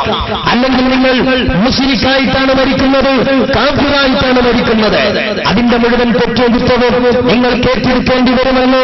അന്നമ്മർ മൗലവി എഴുതിയ കത്താണ് സഹോദരന്മാരെ, അസ്ലിം തസ്ലം, അസ്സമ്മോലരെ മുസ്ലിമായിക്കോളൂ. മരിക്കാൻ കിടക്കുന്ന പണ്ഡിത മഹാത്മാവിന്റെ വിറയാർന്ന കൈകളിലേക്ക് അത് കിട്ടി. അന്ന് തന്റെ സഹപ്രവർത്തകരാകുന്ന കമറുല്ലമ കാന്തപുരം ഉസ്താദിന്റെ കൈകളിലേക്ക് അത് കൈമാറിയിട്ട് പറഞ്ഞു, എന്റെ ആരോഗ്യമുള്ള കാലത്ത്, എന്റെ ഇടമുള്ള കാലത്ത് എന്റെ മുഖത്ത് നോക്കി പറയാൻ കഴിയുന്ന ഒരു മൗലവി രാജ്യത്തില്ലായിരുന്നു, എന്റെ ആരോഗ്യം നഷ്ടപ്പെട്ടുപോയി. ഇത് പറയേണ്ടത്, ഇത് ജനങ്ങളെ പഠിപ്പിക്കേണ്ടത്, ഇതിന് നിങ്ങൾ മറുപടി പറയേണ്ടത് നിങ്ങളുടെ ബാധ്യതയാണെന്ന് പറഞ്ഞപ്പോൾ ആ ബാധ്യത ഏറ്റെടുത്ത് തൊട്ടുടനെ തന്നെ കൊട്ടപ്പുറത്ത് കട്ടപ്പാടത്ത് വെച്ച് കാന്തപുരം ഉസ്താദ് ഈ രാജ്യത്തെ മഹാവിപാതിരിമാര് പരസ്യമായ ജനകീയ വിചാരണ നടത്തി. എന്താ ഫലം? അള്ളാന്റെ ഭൂമിക്ക് മുകളിൽ ആകാശത്തിന് ചുവട്ടി പിന്നെ ആ രൂപത്തിലൊരു സംവാദത്തിന് വഹാബികൾ വേറെ തയ്യാറായിട്ടില്ല. കാന്തപുരം ഉസ്താദ് പഠിപ്പിച്ചു. എന്നാൽ ഈയൊരു നിലപാട് സമുദായത്തിനുണ്ടായപ്പോൾ ഇനിയോ നിങ്ങൾ നോക്ക്, ഇസ്ലാമിനെ മുഴുവൻ നിരാകരിക്കാനുള്ള ശ്രമം നടത്തി. ഹദീസുകൾ വിശുദ്ധമായ ഖുർആനിന്റെ വിശദീകരണമാണ്. ആ ഹദീസുകൾ വരെ പലപ്പോഴും വഹാബികൾക്ക് ഉൾക്കൊള്ളാൻ കഴിഞ്ഞില്ല. പരിശുദ്ധമായ ഖുർആൻ കഴിഞ്ഞാൽ പിന്നെ ഇസ്ലാമിക ലോകത്ത് പ്രാമാണികമായ ഹദീസ് ഗ്രന്ഥമാണ് സ്വഹീഹ് ബുഖാരി. ആ ബുഖാരിയെ ഈ രാജ്യത്തെ രണ്ട് മൗലവി ഗ്രൂപ്പിനും ഉൾക്കൊള്ളാൻ കഴിഞ്ഞില്ല. ഒരു മൗലവി തന്റെ ഉസ്താദായ സലാം സുല്ലമിയെ സംബന്ധിച്ച് പറയുന്നത്, അയാൾക്ക് ബുഖാരിയിൽ ഒന്നും വിശ്വാസമല്ല, ബുഖാരിയിൽ 60 ഹദീസ് അയാൾ തള്ളുകയാണ്, ഖുർആൻ തള്ളാൻ കഴിയാത്തതുകൊണ്ട് അയാള് ഹദീസ് തള്ളിയത് എന്ന് അബ്ദുസ്സലാം സുല്ലമിയെ കുറിച്ച് ശിഷ്യനായ സക്കരിയ സുലായി പറയുകയാണ്. ഖുർആൻ പച്ചക്ക് തള്ളാൻ അവർക്ക് ഒരു വിഷമം, ജനങ്ങൾ വിടൂലല്ലോ. ഹദീസ് എന്ന് പറഞ്ഞാൽ അത് വേറോലെയാണ്. ആരാ പറയുന്നത്? ഹദീസ് എന്നുള്ള വാക്ക് പോലും അറബിയിൽ എഴുതാൻ വയ്യാത്ത ജാഹില് പറയാണ് അത് വേറോലെയാണ്. ബുഹാരിയോ? ബുഹാരി എന്നും കൂടി പറയാൻ പറ്റുമോനെ? ഓനാ പറയണത് അതിന് വേറോലുണ്ട്. എന്താണ് സഹീഹുൽ ബുഖാരിയുടെ സ്ഥാനം? സഹീഹുൽ ബുഖാരിയിൽ എന്താ ഉള്ളത്? ഒന്നും അറിയുകയില്ല. അത്ര വളരെ മോശമായ തരത്തിൽ റസൂലുള്ളാഹി സ്വല്ലല്ലാഹു അലൈഹി വസല്ലമയുടെ ഹദീസുകളെ പുച്ഛിക്കുന്ന അവസ്ഥയിലേക്ക് ഖൗമിനെ എത്തിച്ചിരിക്കുകയാണ് ഇദ്ദേഹം. ഇതിന്റെ പാപഭാരം അള്ളാഹു അദ്ദേഹത്തിന് കൊടുക്കുക തന്നെ ചെയ്യും എന്നതിൽ യാതൊരു സംശയവുമില്ല. റസൂലുള്ളാഹി സ്വല്ലല്ലാഹു അലൈഹി വസല്ലമയുടെ ഹദീസുകളെ ജനമധ്യത്തിലിട്ട് പുച്ഛിച്ച് സംസാരിക്കുന്നവന്റെ പരിണിതി എന്തായിരിക്കുമെന്ന് ഇൻഷാ അല്ലാഹ് ഈ ദുനിയാവിൽ വെച്ച് തന്നെ ഒരുപക്ഷെ അള്ളാഹു കാണിച്ചു കൊടുക്കാതിരിക്കുകയില്ല എന്ന വിശ്വാസക്കാരനാണ് ഞാൻ. സക്കരിയ സുലായി പറയുന്നത് എന്താണ്? ആ ബുഖാരിയുടെ 2 ചട്ടക്കുള്ളിൽ എല്ലാം ശരിയാന്ന് നമുക്ക് അഭിപ്രായമല്ല. ബുഖാരി വിമർശനങ്ങൾക്ക് അതീതമാണെന്നോ ഇമാം ബുഖാരി മഅസൂമാണെന്നോ ആ 2 ചട്ടക്കുള്ളിലുള്ളതെല്ലാം സത്യസമ്പൂർണ്ണമാണെന്നോ ആർക്കും ഇവിടെ വാദമില്ല. ഇതന്നെ സുല്ലമീൻ പറഞ്ഞത് ഒരു 10-20 മോശമുണ്ട് എന്നുള്ളതാണ്. അപ്പൊ എന്റെ മുമ്പ് ഒരാൾ പിരിവിൽ ചെന്നപ്പോ വലിയ കാക്കുള്ളത് തട്ടിന്റെ മുകളിലാണ്, അനുജനാണ് സിറ്റ് ഔട്ടിൽ. അപ്പൊ പിരിവാരനോട് അഞ്ചൻ കാക്കാന്റെ സ്വഭാവം തിരിഞ്ഞുകൊണ്ട് പറഞ്ഞു, ഇവിടെ ഒന്നുമില്ല, ഇത് പോയിക്കോ. പോണത് കണ്ടപ്പോ മേലെന്ന് കാക്ക ഇറങ്ങി എന്നിട്ട് പറഞ്ഞു, മറ്റവനെ വിളിച്ചിട്ട് പറഞ്ഞു, എന്തിനെ വന്നിനെ? പിരിവിനാണ്. ഇതെന്റെ അവൻ പറഞ്ഞ് ഇവിടെ ഒന്നും ഇല്ലാന്നാ പറഞ്ഞത്. എന്നാലേ ഇവിടെ ഉണ്ട് എന്ന് പറയാൻ, ഇല്ല എന്ന് പറയാൻ അധികാരം എനിക്കാണ്, ഇവിടെ ഒന്നുമില്ല, പോയിക്കോ. ഇതന്നെയാണ് ഇപ്പൊ ഇവിടെ സംഭവിക്കുന്നത്. ബുഖാരി തള്ള അധികാരം അബ്ദുസ്സലാം സുല്ലമിക്കില്ല. എന്നാ രസം തരങ്ങള് തള്ളി എന്ന് പറയുമ്പോ തള്ളിയിട്ടില്ല എന്നല്ലേ പറയേണ്ടത്? അബ്ദുസ്സലാം സുല്ലമി പറയാണ്, ഇവിടെ ഇപ്പൊ ഞാനൊരു 60 ഹദീസ് തള്ളിയതാ വിഷയം, ഞാൻ 60 ഹദീസ് തള്ളിയോണ്ട് എന്തേ ഇപ്പൊ നഷ്ടം പറ്റിയെന്നുള്ളതാണ്. ഇതെന്നെയാ വന്നത്. ഞാൻ 60 ഹദീസ് ലൈഫാക്കിയിട്ട് മുജാഹിദ് എന്തെങ്കിലും നഷ്ടപ്പെട്ടോ? ഇതെന്നെയാ വന്നത്. ഞാൻ 60 ഹദീസ് ലൈഫാക്കിയിട്ട് മുജാഹിദ് എന്തെങ്കിലും നഷ്ടപ്പെട്ടോ? ഇതെന്നെയാ വന്നത്. ഞാൻ 60 ഹദീസ് ലൈഫാക്കിയിട്ട് മുജാഹിദ് എന്തെങ്കിലും നഷ്ടപ്പെട്ടോ? അടക്കകച്ചോടല്ലോ. സമുദായത്തിൽ അള്ളാന്റെ റസൂല് നൽകിയ വിശദീകരണം അതപ്പടി നിലനിൽക്കണ്ടേ? ചുരുക്കത്തിൽ സഹോദരന്മാരെ, ഇത്രമാത്രം അപകടകരമായ ഇസ്ലാമിക സമുദായത്തിൽ മുസ്ലിങ്ങളെ ആദർശപരമായി അപജയത്തിലേക്ക് കൊണ്ടുപോകുന്ന ഒരു വലിയ അപകടം അതായിരുന്നു ഈ രാജ്യത്ത് വിധേയികൾ കൊണ്ടുവന്നത്. അതുകൊണ്ടാണ് വരക്കൽ മുല്ലക്കോയ തങ്ങൾക്ക് ആ നിലപാടെടുക്കേണ്ടി വന്നത്. അതുകൊണ്ടാണ് ശംസുൽ ഉലമക്ക് അത് പഠിപ്പിക്കേണ്ടി വന്നത്. അതുകൊണ്ട് തന്നെയാണ് ബഹുമാനപ്പെട്ട താജുൽ ഉലമയും കാന്തപുരം ഉസ്താദും ഇത് പറയുന്നത്. ഇത് അവരുടെ സൃഷ്ടിയാണോ? ഇതൊക്കെ ഗൗരവമുള്ള തെറ്റ് തന്നെയല്ലേ? ആണെന്ന് ഇവർക്കൊക്കെ അറിയാം. പക്ഷെ ആ തെറ്റ് വഹാബികളുടെ കയ്യിലുണ്ട് എന്ന് പറഞ്ഞു കൊടുക്കണ്ടേ? വഹാബികളുടെ കയ്യിലുണ്ട് എന്ന് പറയണ്ടേ? ഇവരാണിത് ചെയ്യുന്നതെന്ന് പറയണ്ടേ? അത് പറഞ്ഞ ആളെ കിട്ടൂല. അപ്പൊ എന്ത് ചെയ്യാണ്? നേരിട്ട് മൂക്ക് പിടിക്കുന്നതിന് പകരം ഈ കാസിമി മൗലവി എന്ത് ചെയ്യാണ്? തലയുറ്റി മൂക്കിടിക്കുക. ഇയാൾ എന്നെ പറയുന്നുണ്ട് എന്ത്? ഇയാൾ പറയുന്നത് ഹദീസ് ഇങ്ങനെ തള്ളാനൊക്കെ പറഞ്ഞാല് റിദ്ദത്ത് വരെ വരാമെന്നാണ്. എന്നിട്ട് അയാൾ പറയുന്നു സമുദായം സമുദായം എന്ന് പറഞ്ഞ് ഇങ്ങനെയുള്ള ആൾക്കാരെ മുഴുവൻ കൂട്ടിപ്പിടിക്കാണ് എന്നാ. എന്നിട്ട് അയാൾ പറയുന്നത് മലപ്പുറം ജില്ലയിലൊക്കെ ഹദീസ് തള്ളുന്ന കുറെ ആൾക്കാരുണ്ട് എന്നാ. ഈ കാടടക്കി വെടിവെക്കണത് കൊണ്ട് മുമ്പ് കുത്തിരിക്കണ കൗമിന് വിഷയം തിരിയോ? അപ്പൊ എന്താ വിഷയം തിരിയണ പോലത്തെ പറഞ്ഞു കൊടുത്താൽ കൂടെ ആളെ കിട്ടൂല കൈയടിക്കാൻ. അതേ സമയത്തോ ആളുകളെ പൊട്ടീസാക്കുന്ന രൂപത്തിൽ അറിയുന്ന സത്യം അറിയാതെ ഇവർ പറയേണ്ടി വരികയാണ്. ആ നിലക്ക് നോക്ക് നിങ്ങൾ, ഹദീസ് തള്ളല് വലിയ തെറ്റാണെന്ന് തന്നെ കാസിമി പറയാം. അത് റസൂലുള്ളാഹിന്റെ ഹദീസാണെന്ന് എന്നവർക്ക് അറിയാം. എന്നിട്ടും ആ ഹദീസിനെ നിഷേധിക്കുകയാണെങ്കിൽ ഫഹുവ മുർത്തദ്ദുൻ. അത് ലൈഫാണോ അല്ലേന്ന് അറിയാത്തോണ്ട് നിശ്ചയിച്ചല്ല, അറിയാം ഇത് സ്വഹിയ ഹദീസ് തന്നെ, റാവികളൊക്കെ സ്വഹിയ, അപ്പൊ സംഗതിയൊക്കെ സ്വഹിയ തന്നെ. എന്നാലും ഇവനത് അംഗീകരിക്കണില്ല, ഇവന്റെ തലക്ക് യോജിക്കാത്ത അംഗീകരിക്കൂല. ആ പ്രവണത വളർന്നു വന്നുകൊണ്ടിരിക്കുന്നുണ്ട്. എന്റെ ബുദ്ധിക്ക് യോജിക്കാത്ത ഹദീസ്. അപ്പൊ ഹദീസിനെ തീരുമാനിക്കണം അവനാന്റെ ബുദ്ധിയാണ്. അത് ഹമീദ് ചേന്നമംഗലൂരിന്റെ കഥയല്ല പറയുന്നത് അല്ലേ? അതുപോലെയുള്ള യുക്തിവാദികളും നിരീശ്വരവാദികളുമാണോ പ്രിയപ്പെട്ട സഹോദരങ്ങളെ ഇത് പറഞ്ഞു കൊടുക്കണ്ടേ?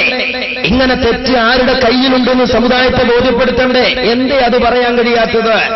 എന്നിട്ട് ഇയാൾ പറയും ഇവരൊക്കെ സമുദായം സമുദായം വന്ന് കൊണ്ടെടുക്കുക.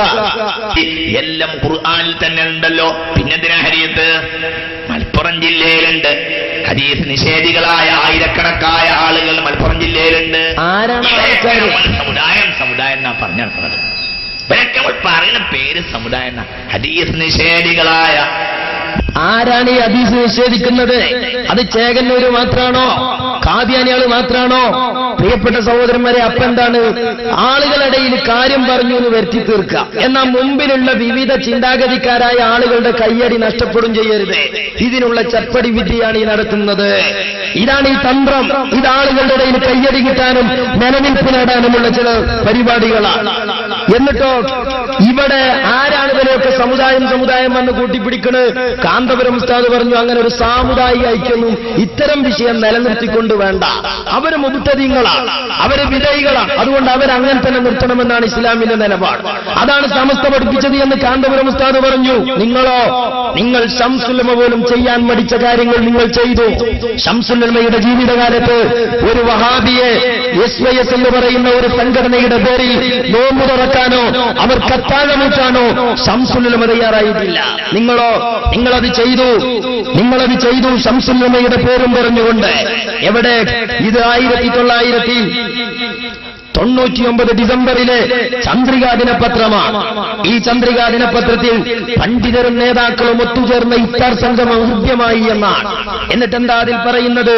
മുസ്ലിം സൗഹൃദവേദി തീരുമാനമനുസരിച്ച് സുന്നി യുവജന സംഘം സംഘടിപ്പിച്ച ഇഫ്താറിൽ സമസ്തയുടെയും കേരള നദ്വത്തുൽ മുജാഹിദിന്റെയും ജമാഅത്തെ ഇസ്ലാമിയുടെയും പ്രഗത്ഭ പണ്ഡിതന്മാർ സംബന്ധിച്ചു. ഞാൻ ചോദിക്കട്ടെ, ജനങ്ങളെ വണ്ടി കയറ്റരുത്, ജനങ്ങളെ കുതിര കളിപ്പിക്കരുത്.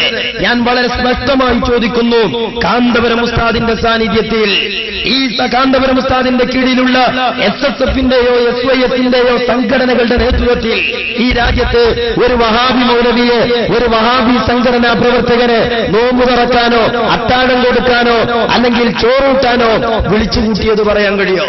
പ്രശ്നം ഇവിടെയാ. ഗണ്ണനത്തിരുന്നതല്ല, സംഭാവത്തിലിരുന്നതല്ല, ഹജ്ജ് കമ്മിറ്റിയിലിരുന്നതല്ല, വഖഫ് ബോർഡിലിരുന്നതല്ല. അത് മറ്റൊരു ലക്ഷ്യമാണ്. അത് ശംസുലമയും ഇരിക്കണമെന്ന് പറഞ്ഞതാ. ശംസുലമ പാടില്ലെന്ന് പറഞ്ഞതും ചെയ്യാതെ പോയതുമായ സംഭവം ഇതാണ്. 99 ഡിസംബറിൽ നിങ്ങൾ വഹാബികളെ നിങ്ങളുടെ സംഘടനയുടെ പേരിൽ അത്താഴത്തിന് വിളിച്ചു. ഇത് സാമുദായികമായ മുഖ്യധാരയിൽ അവരെ കുടിയിരുത്തുന്നതിന്റെ ഭാഗമാണ്. ഇതോ 1999 ഡിസംബർ 20 തിങ്കളിൽ എന്ത് ചെയ്തു? വീണ്ടും ഇവർ കൂടി നോമ്പ് തുറക്കാൻ തന്നെ. അത് കഴിഞ്ഞോ വഹാബികൾ ഇവരെ നോമ്പ് തുറക്കാൻ വിളിച്ചു. അങ്ങനെ നോമ്പ് തുറക്കുന്നതിനും ഇവർ കൂടി. ഈ ഒരു ശൈലി 1999 ഡിസംബർ 27 തീയതി. നോക്ക് നിങ്ങൾ, നേരത്തെ SYS ആണ് ഓട്ടൈസനിൽ ആദ്യത്തെ ഇഫ്താർ പാർട്ടി ഒരുക്കിയത്. തുടർന്ന് കേരള നദ്വത്തുൽ മുജാഹിദിൻ രണ്ടാമത്തെ ഇഫ്താർ പാർട്ടി ഐസനിൽ തന്നെ ആതിഥ്യമരുളി. ഇങ്ങനെ ഒരു ശൈലി ശംസുലമ പഠിപ്പിച്ചിട്ടുണ്ടോ? സമസ്തയുടെ ആദ്യകാല നേതാക്കൾ പഠിപ്പിച്ചിട്ടുണ്ടോ? ബസ് കയറി ഗണ്ണനത്തിലിരുന്നു ഹജ്ജ് കമ്മിറ്റി വഖഫ് ബോർഡ് എന്നൊക്കെ പറയുന്നത് ഈ ആദർശം നിങ്ങൾക്ക് സ്ഥാപിച്ചെടുക്കാനും ആദർശം കയ്യിലുണ്ടെന്ന് സമുദായത്തെ ബോധ്യപ്പെടുത്താനും കഴിയാത്തതിന്റെ തകരാറ്. കാന്തപുരം ഉസ്താദ് പറഞ്ഞു അതൊക്കെ ചില രാഷ്ട്രീയ അജണ്ട വെച്ചിട്ടാ, അതൊക്കെ രാഷ്ട്രീയ അജണ്ട വെച്ചിട്ടാ. എന്തുകൊണ്ട്? ഇത് ആദർശപരമായ ഐക്യമല്ല. നിങ്ങൾ തന്നെ പറഞ്ഞില്ലേ, കാസിമി മൗലവി പറയാണ് ഇങ്ങനെ ആദർശമൊക്കാത്തത് ആർക്കാന്നൊന്നും പറയില്ല. ഇങ്ങനെ ആദർശമൊക്കാതെ കൂടുന്നത് അതൊക്കെ ചില രാഷ്ട്രീയക്കാരും പത്രക്കാരും പരിപാടിയാണ്. പത്രക്കാരെന്തിനാ കുറ്റം പറയണേ? സ്വന്തം ഏമാമാരെ ഏർപ്പാടാണ് അതൊക്കെ. അത് വിസ്മരിച്ച് ഇയാൾ പറയാ ഇങ്ങനെ പത്രക്കാർക്കൊരു ഏർപ്പാടുണ്ട്, ഇങ്ങനെയുള്ള ആൾക്കാരൊക്കെ പാടെ കൂട്ടിയിട്ട് യോഗം വിളിക്കുന്ന ഏർപ്പാട്. താല്പര്യം വെച്ചിട്ട് പത്രക്കാരെ അവരെയും കൂടി കൂട്ടിയിട്ട് യോഗം വിളിക്കണ്ടയില്ല. എല്ലാരെയും കൂട്ടിയാണ് യോഗം വിളിച്ചാൽ നമ്മൾ ഉഷാറാകും എന്നൊരു ധാരണ ഇപ്പൊ രാഷ്ട്രീയക്കാർക്ക് വന്നുപോയിരിക്കുന്നു. ശരിക്കും വന്നിട്ടുണ്ട്. സമുദായത്തിന്റെ ഉള്ളിലുള്ളവരെ കൂട്ടി പിടിക്കുക. സമുദായത്തിന്റെ രക്ഷക്ക് മുസ്ലിം സംഘടനകൾ ചോദിക്കുകയാണ് വേണ്ടത്, നന്മയാണ്. പക്ഷേ മുസ്ലിം എന്ന് പറയുമ്പോൾ ആ അഡ്രസ്സിൽ മുസ്ലിം പെടണം. മുസ്ലിമിനെ നിശ്ചയിച്ചത് അല്ലാഹു റസൂലാണ്. അവരുടെ നിയമത്തിന്റെ ഉള്ളിലും അവരുടെ നിർവചനത്തിന്റെ ഉള്ളിലും അത്തരം സംഘടനകളെ ഒതുക്കണം. ആ പരിധിയിൽ വരാത്ത ആളുകൾക്ക് മുസ്ലിം എന്ന് പറയുക സാധ്യമല്ല. ഇത് ശ്രദ്ധിക്കണം. അങ്ങനത്തെ സ്വക്കെടുപ്പ് ഈ അടുത്ത കാലത്ത് തുടങ്ങിയിട്ടുണ്ട്. അതുകൊണ്ട് ദീനിലേക്ക് മടങ്ങുക, അല്ലാഹുവിലേക്കാണ് മടങ്ങിക്കോളൂ. വിഷയങ്ങളൊക്കെ അല്ലാഹു പരിഹരിക്കും. അതൊരു വർത്താന, അതൊരാൺകുട്ടികളെ വർത്താന. പക്ഷേ ഏതാണിത്? നെല്ലും പതിരും വേർതിരിച്ച് കൊടുക്കണ്ടേ? അടുത്ത കാലത്ത് തുടങ്ങിയെന്ന ശംസുലമന്റെ കാലത്തില്ല, അടുത്ത കാലത്ത് തുടങ്ങിയതാണ് കണ്ണിയത്തുസ്താദിന്റെ കാലത്തില്ല, പഴയ കാലത്തൊന്നുമില്ല. കാസിമി മൗലവി, താങ്കൾ വലിയ കാര്യം പറയുന്ന ആളാണെങ്കിൽ എന്തേ സ്വന്തം നേതാക്കളോട് ഇത് പറയാത്തത്? മുമ്പ് സമസ്ത എടുത്ത തീരുമാനം ഇതാണ്, ആ തീരുമാനത്തിൽ നിൽക്കണം. അല്ലാതെ കണ്ട് എല്ലാരും കൂട്ടി ഐക്യണ്ടാക്കിയോണ്ട് കാര്യമല്ല. ഇല്ലാന്ന് കാന്തപുരം ഉസ്താദ് പറഞ്ഞില്ലേ? ആ പറഞ്ഞത് നടന്നില്ലേ? ആ കാലത്ത് റമദാനിലുണ്ടായ ഐക്യവേദിയൊക്കെ ഇപ്പൊ എവിടെയുള്ളത്? എവിടെയുള്ളത്? 4 കോണിലും 4ആയി തിരിഞ്ഞില്ലേ? തമ്മ് തല്ലിയില്ലേ? അത് കാന്തപുരം ഉസ്താദ് പറഞ്ഞു. കാന്തപുരം ഉസ്താദ് നെഴല് നോക്കി വെടിച്ചക്കല്ല, പറയേണ്ടടുത്ത് പറയേണ്ടതുപോലെ പറയുകയും ക്രിയാത്മകമായി പ്രതികരിക്കുകയും ചെയ്തു. പക്ഷേ റഹ്മത്തുള്ളാഹി മൗലവിക്കെന്റെ സ്വന്തം നേതാക്കളുടെ കൈപിടിച്ച് അത് ചെയ്യരുതെന്ന് പറയാൻ ചങ്കൂറ്റമില്ലാതെ പോയത്? പറഞ്ഞാ പിന്നെ അഡ്രസ് കാണൂല. അമ്മിക്കുട്ടി വള്ളത്തിൽ പോയ മാതിരി നോരിയും ബോധ്യം കൂടി ഉണ്ടാവില്ല. പിന്നെ ഖുർആൻ പണ്ഡിതനാക്കാൻ ആളെ കിട്ടൂല അല്ലേ? കാന്തപുരം ഉസ്താദിന് ആ ബേജാറില്ല. പക്ഷേ നിങ്ങൾക്ക് തന്നെ അഭിപ്രായം ഉണ്ടല്ലോ, അങ്ങനെ കൂടിയിരുന്നുകൊണ്ട് കാര്യമല്ല. കാരണം അവരൊന്നും ഉള്ളൊന്നല്ലാത്തോത് യോജിച്ചാൽ വിജയിക്കൂല. നിങ്ങൾക്കും ഉള്ളിലുണ്ടല്ലോ. എനിക്ക് അങ്ങനെയാണ്. ഇയാളോട് ഇയാളെ നാട്ടിലെ ഇയാളെ മഹല്ലത്തിലെ ഒരു കാരനോട് ചോദിച്ചു, അല്ല കാസിമി ഇങ്ങനെയൊക്കെ തന്നെയല്ലേ പഴയ സുന്നത്തിയമായത്തിന്റെ നിലപാട്? കാന്തപുരം എടുക്കണ തന്നെയല്ലേ? അപ്പൊ ഇയാൾ പറയാം അങ്ങനെയൊക്കെ തന്നെയാണ്. അതൊക്കെ വിഷയം കാന്തപുരം പറയുന്നത് തന്നെയാ ശരി. ഇത് ഉള്ളിൽ ഇയാൾ പറയുന്നതാ, സാക്ഷികളെ നമുക്ക് ഹാജരാക്കാൻ പറ്റുന്നതാ. ഇനി നിങ്ങൾ നോക്ക്, ഇവിടെ ഇയാൾ തന്നെ പറയാ ഉള്ളൊന്നല്ലവരെന്നും റസൂലിൽ തന്നെ പറഞ്ഞിട്ടുണ്ട്. കുറെ ആളുണ്ടായിട്ട് കാര്യമല്ല, ഒലിപ്പ് വെള്ളത്തിൽ ഇറങ്ങണ ചണ്ടി ചവറ് മാതിരിയാ. അതുകൊണ്ട് അങ്ങനെ കൂട്ടിത്തിയിട്ട് കാര്യമല്ല. അവരെ ഉള്ളൊന്നല്ല. പാമ്പ് വേല ഇതിന്റെ കൂടുതലാ. പാമ്പ് മൂർഖനും നീർക്കോലി അണലും രാജവമ്പാരിയും ഒക്കെ അക്കൂട്ടിലുണ്ടോ? കൂടൊന്ന് തുറന്നു നോക്കണ്ട, 440 വൈക്കാൻ പോവുക. ഇതേമാതിരി മുന്നണി കൊണ്ട് കാര്യമല്ല. അത് മൂപ്പരെന്നെ മുന്നണിനെ പറ്റി പറയാത്ത ധൈര്യമല്ല, കയ്യടി പോകും. പക്ഷെ നെതല് നോക്കി ഇയാൾ വെടിവെക്കുന്നുണ്ട്, കണ്ടോളി. എന്താ അത് തുറന്നു പറഞ്ഞാൽ? മുസ്ലിം സമൂഹങ്ങളാണ് മുസ്ലിം ഉമ്മത്തിന്റെ ഭിന്നതയോട് ഭൂരിപക്ഷമാണെങ്കിൽ മുസ്ലിം ഉമ്മത്തിന്റെ ന്യൂനപക്ഷം എന്തേ കാര്യം?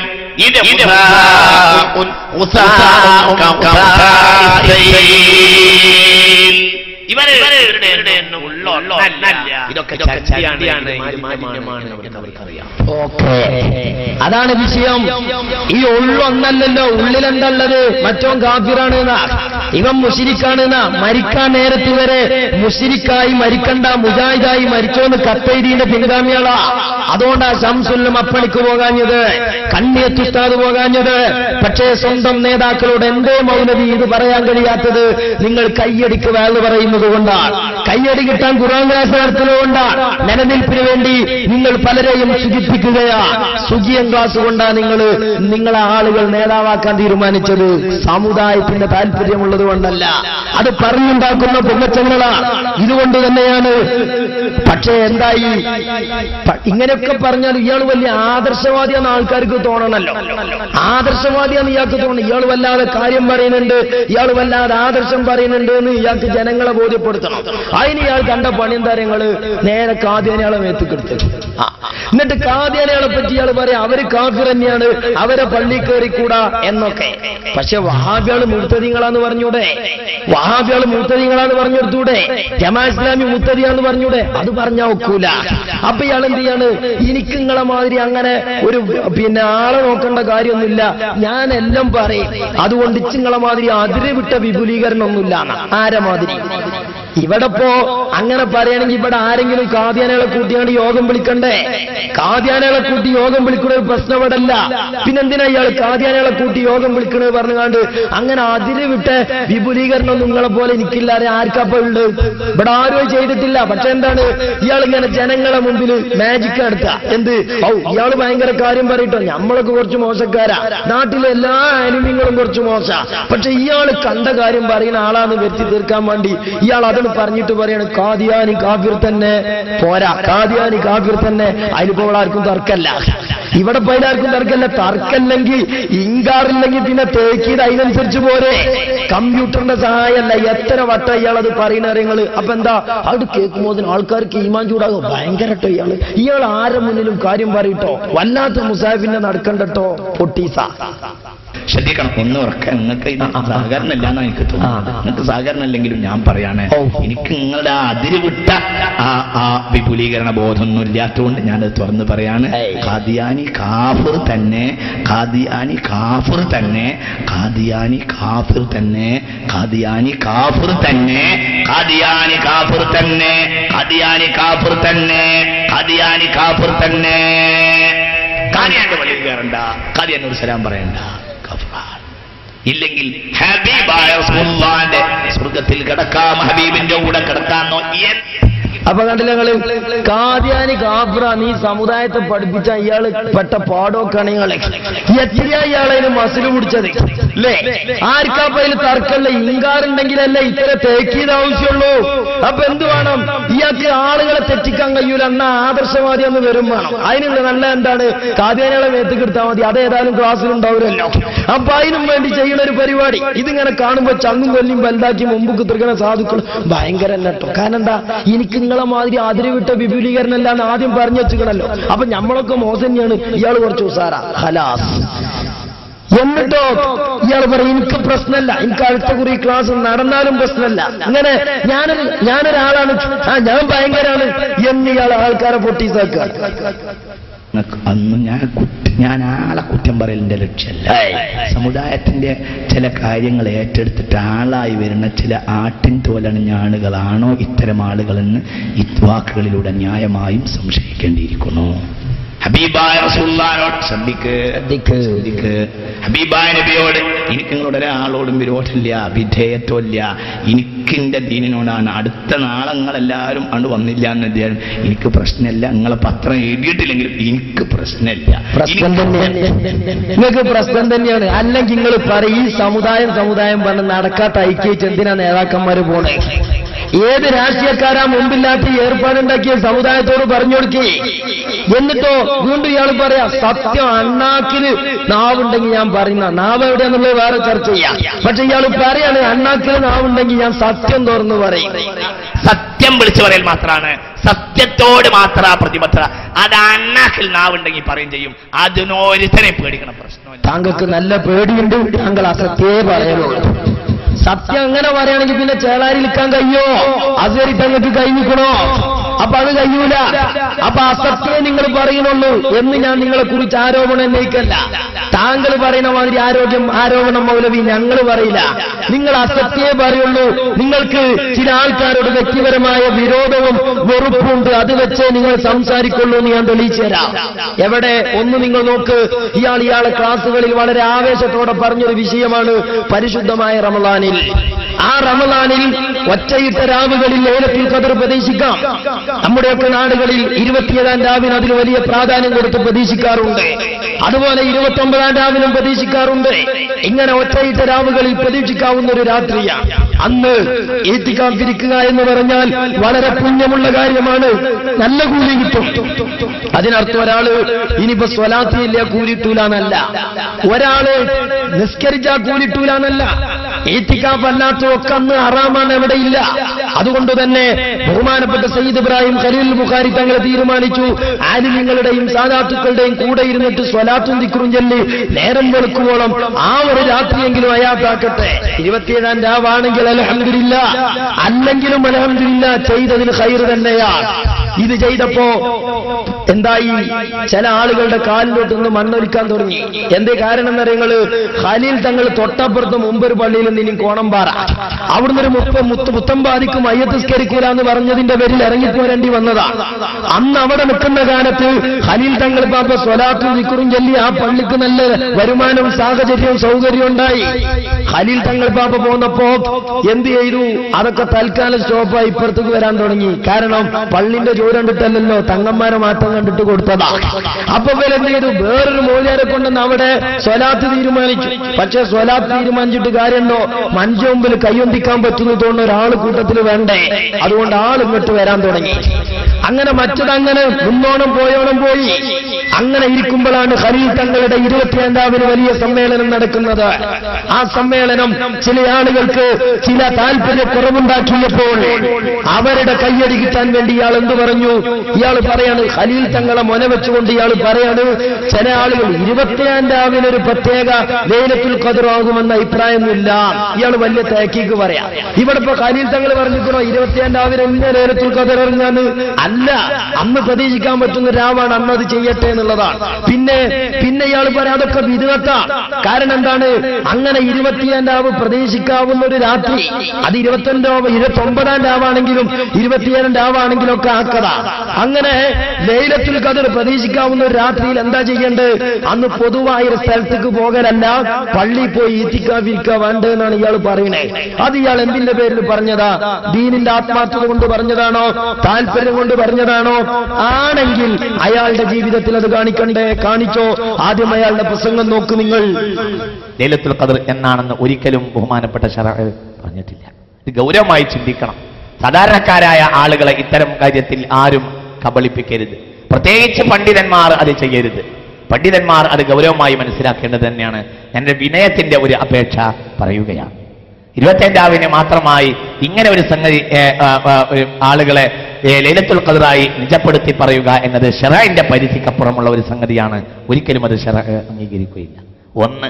ഇനി രണ്ടാമതായി, ലൈലത്തുൽ ഖദറാണെന്ന് ആർക്കെങ്കിലും പ്രതീക്ഷയുണ്ടെങ്കിൽ അവർ വേണ്ടത് ഏതെങ്കിലും പൊതുവായ സമ്മേളനം ആ രാത്രി നടത്തുകയല്ല, ആ ഖദറിന്റെ പ്രത്യേകത അവരെ പള്ളിയിലേക്ക് വിടുക എന്നതുമാണ്. ഇല്ലാത്ത ചില അനാചാരങ്ങൾ സമൂഹത്തിൽ കയറി വന്നുകൊണ്ടിരിക്കുകയാണ്. ഇത് ഗൗരവമായി ചിന്തിക്കണം.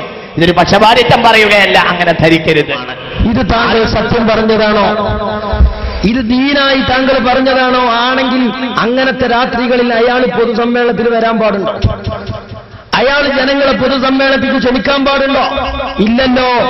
എന്നാ നോക്ക് നിങ്ങൾ, 22-ാം രാവിന് മാത്രമാണോ ഈ തികാവ് പുണ്യുള്ളത്? 29-ാം രാവും ആക്കറ അല്ലേ? ഇയാൾ 29-ാം രാവിന് എവിടെയുള്ളത് നോക്കുങ്ങള്. ഇയാളെ നാട്ടിലാകെ ഇയാളൊരു വേള പറഞ്ഞത് അതെവിടെയാണ്? ദുആ സമ്മേളനം. ദുആ സമ്മേളനം റമളാൻ 29-ാം രാവിൽ ഒക്ടോബർ 20 വെള്ളിയാഴ്ച നൂറുൽ ഹുദയിൽ. അത് പള്ളിന്റെ ഉള്ളാണോ അതോ പൊതുസ്ഥലമാണോ, പൊതുസമ്മേളനമാണോ? അപ്പൊ കാസിമി താങ്കൾ ജനങ്ങളെ പൊട്ടിസാക്കല്ലേ, ആരുടെയോ കയ്യടി കിട്ടാൻ വേണ്ടി കള്ളം വിളിച്ചിരുന്നല്ലേ? ജനങ്ങളോട്, സമൂഹത്തോട് ആധികാരികമായി ഇത്തരം ചോദ്യങ്ങളോട് പ്രതികരിക്കാൻ താങ്കൾ കാഴ്ചവന്നവരുണ്ടെങ്കിൽ അതാണ് സമൂഹം കേൾക്കേണ്ടത്. കഴിയുമെന്നൊക്കെ നിങ്ങൾ 29-ാം രാവിലെ എവിടെയുള്ളത്? ഞങ്ങൾ റോട്ടുമുക്കൂടെ നടക്കുമ്പോ കണ്ണ് നന്നായി നോക്കിയിട്ടാണ് നടക്കുക. എവിടെ ഞങ്ങൾക്ക് എന്ത് കിട്ടിയാലോ അതിനനുസരിച്ച് ഞങ്ങൾക്കൊരു ഒരു ഫലം അതുകൊണ്ടുണ്ടോ? വൈദ്യന്മാരെ കാർഡിട്ടാൻ ഏൽപ്പിച്ച മാതിരി നോക്കിക്കൊള്ളി. അങ്ങനെ അതൊക്കെ ഞങ്ങളെ കൈ കിട്ടണേ, മനസ്സിലായില്ലേ? ഞങ്ങൾക്ക് ഇതുകൊണ്ടൊക്കെ ഉപകാരം ഉണ്ടെന്ന് തിരിഞ്ഞോ? ഇതേ നിങ്ങൾ ഇങ്ങനെ കോലം കെട്ടുന്നതിന്റെ എത്രയോ മുമ്പ് ഞങ്ങളെ കൈ കിട്ടിയതാ. ഇത് എത്ര കാലം ഞാൻ പൊന്നോലെ സൂചിച്ചാൽ നിങ്ങൾ വെറുതെ അല്ല. ഇതേ നിങ്ങൾ പൊതുവായ സ്ഥലത്തല്ലേ. ഇനിയോ പെണ്ണ് വരുന്നത് ഇയാളെ ഖുർആൻ ക്ലാസ്സിൽ പെണ്ണുങ്ങളെ നോക്കിക്കോളി നിങ്ങൾ. അത് വീഡിയോയിൽ പകർത്തി ആൾക്കാരെ കാണിച്ചു കൊടുക്കുക. വേറൊരു പെണ്ണുങ്ങൾ വരും, ഇൽമു പഠിക്കാൻ സ്വലാത്ത് നഗറിലും പെണ്ണുങ്ങൾ വരുന്നുണ്ട്. അങ്ങനെ വരുന്ന സമയത്ത് ബഹുമാനപ്പെട്ട ഖലീൽ തങ്ങൾ എല്ലാ സ്വലാത്തിലും പറയുന്നു, കർശനമായ ഇസ്ലാമിക വിധിവിലക്കുകളോടെ അല്ലാതെ ഒരു പെണ്ണു വരെ വരാൻ പാടില്ല. എന്നാൽ നിങ്ങളോ അത് വീഡിയോയിൽ പകർത്തി ആൾക്കാർക്ക് കാണിക്കുക. ഈ രൂപത്തിൽ ഖലീൽ തങ്ങൾ എല്ലാ ദിവസവും പ്രഖ്യാപിക്കാറുണ്ട്, കർശനമായി വിലക്കാറുണ്ട്. ഇങ്ങനെ നിങ്ങളത് വീഡിയോയിൽ പകർത്തി പ്രചരിപ്പിക്കാറാണ് പതിവ്. എന്നാ പിന്നെ മറ്റൊന്ന്, ഇതൊക്കെ ഇയാൾ ചെയ്തിട്ട് സ്വലാത്ത് ചൊല്ലുന്ന നല്ലൊരു സാഹചര്യം അതില്ലാതെയാക്കാൻ വേണ്ടി ഇയാൾ ശ്രമം നടന്നില്ല. എന്നിട്ട് ഇതൊക്കെ നടത്തിയിട്ട് അയാൾ പറയുന്ന എന്തരങ്ങള്, ഇതൊക്കെ പറയുന്നത് ഒരു സ്വലാത്ത് ചൊല്ലണ ഭൂമിയെ പടക്കാനാണ്. പിന്നെ ഇയാൾ പറയാ, ചില ആൾക്കാർ ചോദിക്കും സ്വലാത്ത് ചൊല്ലണത് ഓർന്നില്ലേ? അതാരാ ചോദിക്കണത്? ഈ കൗമന്യാ ചോദിക്കണത്. അത് ഇയാൾ പറയുന്നത് നോക്ക്, സ്വലാത്ത് ചൊല്ലണത് ഓർന്നില്ലേ? മുസ്തഫായ നബിയെ ഇന്ന് നമ്മൾ ആദരിക്കുന്നതും പറയുന്നതും ഈ സ്വലാത്ത് ചെല്ലുന്നതും ചെല്ലിപ്പിക്കുന്നതും ഏറുന്നില്ല എന്ന് പറയുന്നവനൊന്ന് ചിന്തിക്കാൻ വേണ്ടിയാണ് ഞാൻ ഈ പറയുന്നത്. താങ്കൾ അത് ചിന്തിക്കണം. ഖലീൽ തങ്ങൾ പാപ്പ 27-ാം രാവിലെ സ്വലാത്തും ദിക്റും ചൊല്ലുന്നത് എന്തിന്റെ പേരിലാണ് സുഹൃത്തെ താങ്കൾ മുടക്കിയത്? അങ്ങനെ ചെയ്യാൻ പറ്റൂലെങ്കിൽ എന്തിനാ 29-ാം രാവിലെ നിങ്ങൾ പൊതുസമ്മേളനത്തിൽ വന്നത്? അന്നും ലേലത്തിൽ ഖദർ പ്രതീക്ഷിക്കുന്ന രാത്രിയല്ലേ? താങ്കൾ ഇതൊക്കെ പറയുന്നത് സ്വലാത്ത് ചൊല്ലുന്ന ഭൂമിയെ മുടക്കാനാണ്. പക്ഷെ നിങ്ങൾ പറയുന്നതോ, ഞാൻ ഇതൊക്കെ പറയുന്നത് സ്വലാത്ത് ചൊല്ലുന്ന ഭൂമിനെ ഉണ്ടാക്കാനാണ്. ഒന്ന് പറയും മോമിനിങ്ങളെ, ഇനി നിങ്ങൾ പറയുന്നത് സ്വലാത്ത് ചെല്ലണോ? നിങ്ങൾ പറയും സലാത്ത് ചെല്ലുന്ന ഒരു ഭൂമിയെ സൃഷ്ടിക്കാൻ വേണ്ടിയാണ്